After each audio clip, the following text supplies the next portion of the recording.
సాధారణంగా జూలై నెల వస్తే తెలుగు రాష్ట్రాల్లో చెరువులు కుంటలు నిండి ఎటు చూసినా పచ్చని పొలాలు ముసురు పట్టిన వానలు కనిపించాలి.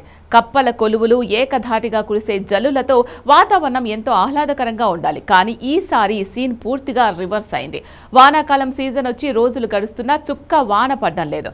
ఆకాశంలో మేఘాలు మాయమైపోయి జూలైలోనే మే నెల తరహాలో ఎండలు దంచుకొడుతున్నాయి.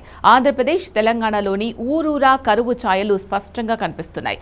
దీనిపై ఇప్పటికే తెలుగు మీడియాలో కథనాలు హోరెత్తుతున్నాయి. అసలు వరుణ దేవుడు ఎందుకు కరుణించడం లేదు? ఈ తీవ్ర వర్షాభావం వెనక ఉన్న అసలు కారణాలేంటి? రాబోయే రోజుల్లో రైతులకు సామాన్యులకు ఎలాంటి ఇబ్బందులు రానున్నాయి? ఈ రోజు వీడియోలో పూర్తి వివరాలు క్లియర్గా తెలుసుకుందాం.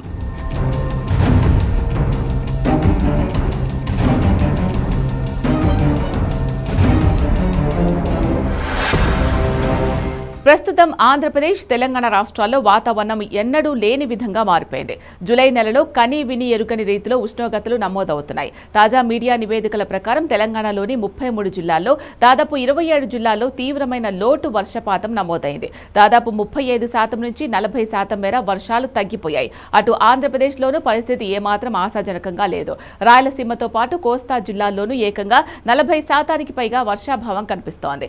దీనివల్ల నాగార్జున సాగర్, శ్రీశైలం లాంటి ప్రధాన ప్రాజెక్టులతో పాటు మధ్యస్థ చిన్న తరహా జలాశయాల్లో నీటి మట్టాలు డెడ్ స్టోరేజ్ స్థాయికి పడిపోయాయి. రిజర్వాయర్లలో ఉన్న నీరు కేవలం తాగునీటి అవసరాలకే సరిపోయేలా ఉందే తప్ప సాగునీటికిచ్చే పరిస్థితి అస్సలు కనిపించడం లేదు. ఎగువ రాష్ట్రాల నుంచి కూడా ఆశించిన స్థాయిలో వరద నీరు రాకపోవడం ఈ సంక్షోభాన్ని మరింత పెంచుతోంది. అసలు రుతుపవనాలు దేశంలోకి ప్రవేశించినా తెలుగు రాష్ట్రాల్లో వానలు ఎందుకు పడ్డం లేదు అంటే దానికి అంతర్జాతీయ వాతావరణంలో వచ్చిన మార్పులే కారణం. అవును, శాస్త్రవేత్తలు హెచ్చరిస్తున్నట్టు దీనికి ప్రధాన కారణం ఎల్ నినో ప్రభావం. పసిఫిక్ మహాసముద్రంలో ఉపరితల ఉష్ణోగ్రతలు అసాధారణంగా పెరగడం వల్ల మన నైరుతి రుతుపవనాలు పూర్తిగా బలహీనపడ్డాయి. ముంబై, గుజరాత్ లేదా ఉత్తర భారతదేశాల్లో భారీ వర్షాలు కురుస్తున్నప్పటికీ మనకు వర్షాలు ఇచ్చే బంగాళాఖాతంలో బలమైన అల్పపీడనాలు ఏర్పడడం లేదు. దీంతో తెలుగు రాష్ట్రాలు పొడిగా మారిపోయాయి. వాతావరణ శాఖ నిపుణుల తాజా అంచనాల ప్రకారం ఈ లోటు వర్షపాత పరిస్థితులు కేవలం ఇప్పుడే కాదు, రాబోయే అక్టోబర్ నెల వరకు ఇలాగే కొనసాగే ప్రమాదం ఉందని హెచ్చరిస్తున్నారు.